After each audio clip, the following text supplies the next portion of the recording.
Okay, first and foremost, and most important, does anyone know who our visitor is today? Hi, I'm Mick G. I'm the head of Roland Hall School. Mr. G, yeah, just like the letter. A, B, C, D, E, F, you know, the next one, G.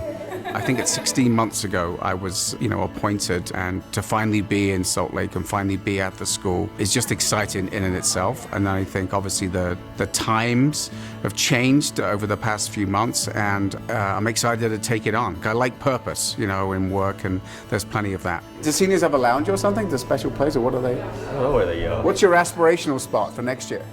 Here. Oh, you're going to own this one? This is always going to be it. I think if you look back here over the past 3 or 4 months with what's happened across the world with the pandemic, and then with diversity, equity, and inclusion issues, meaning is what we need more of in education. We need scientists, we need problem solvers, we need compassionate, empathetic leaders, and there's no better time to be in education and to try and develop those traits and characters in young people. So what's everyone doing in here now? Tell me what everyone's doing. Well, right now, we're kind of reviewing which colleges are our foundation colleges. So my background is in science education and chemistry and physics, and one of the things I always say is there's a big difference between teaching science and teaching kids to be scientists.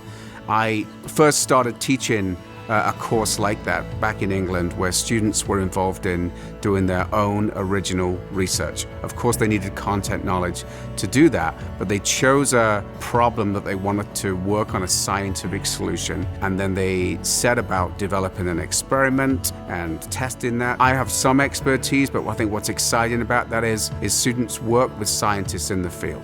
So the partnership with the university here, with other industries, where students can work side by side with field scientists and experts, and it sounds like I'm describing PhD research. And some of the students that I've seen do this are in 3rd grade.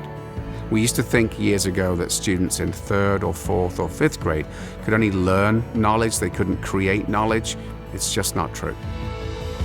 Well, the future of education is exciting, really. I think it's unknown. For many years, I think there was a sort of track in education about we do this to get to this, to go to college, to get this job, and I think that's changed. And it can be disconcerting and a little scary for families, but if you're in the world of education, it just seems to me that means there are many opportunities to pursue different programs of study and create things for students that we really didn't have. I certainly didn't have when I was at school, but look forward to creating that for students now. So I think that being independent is critical in all of this. So we create our own curriculum. Nobody is telling us what to teach.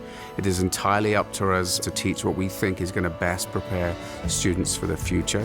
We're independent, we're flexible, we have smart teachers who care about students. And so I think if you can't get excited about that, then you can't get excited about anything.